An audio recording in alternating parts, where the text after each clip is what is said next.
প্রেতাত্মারা এখনো কোনাবাড়ি এখনো গাজীপুরে অস্বস্তিকর পরিবেশ তৈরি করছে গার্মেন্ট সেক্টরে।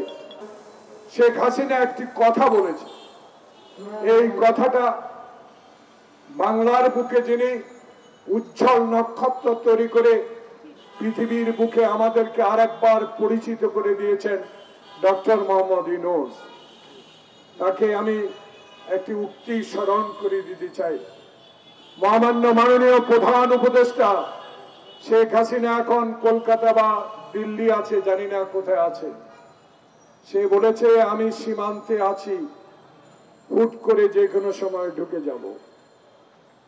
জনাব পৃথিবীর ইতিহাসে স্বনামধন্য ব্যক্তি ডক্টর ইউনূস, আপনাকে এই কথাও সে বলেছে পদ্মার সেতু থেকে আপনাকে টুস করে ফেলে দিয়ে যাতে না মরে সেই ব্যবস্থা করা হবে।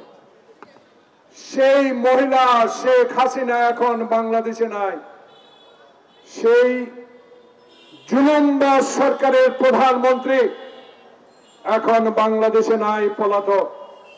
তার উক্তিটা আপনাকে মনে করিয়ে দিচ্ছি। তার সহচরেরা, তার অনুগতরা এখনো বাংলাদেশে আপনার সরকারকে অস্থিতিশীল করার মানসিকতা নিয়ে কাজ করছে।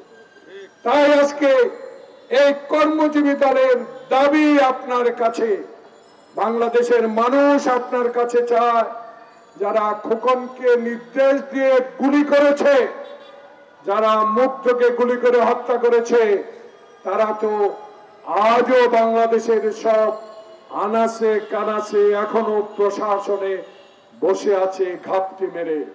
প্রিয় বন্ধুগণ, আজকে সাইদের কবরে ফুল গাছ অনেক বড় হয়েছে, তার সৌরভে আজকে আমরা সুরভিত। আমরা তাকে কিছুই দিতে পারবো না, কিন্তু যুগ যুগ ধরে আমরা এই খোকনকে স্মরণ করব। এই খোকনের রক্তের বিনিময়ে অর্জিত হলো বাংলাদেশের শেখ হাসিনার বিরুদ্ধে আন্দোলন।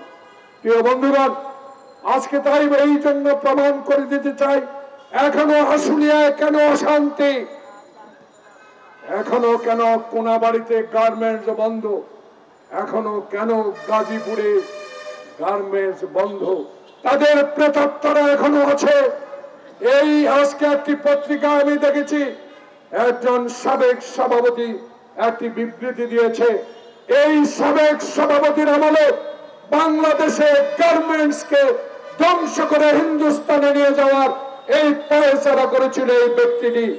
আজকে আমি দেখেছি র্যাব গ্রেফতার করেছে বাংলাদেশে কুখ্যাত সেই গার্মেন্টস ব্যবসাকে ধ্বংসকারী আব্দুল সালাম মুর্শিদিকে, যে মুর্শিদিরা বাংলাদেশে হাজার হাজার কোটি টাকা বাংলাদেশ থেকে পাচার করেছে।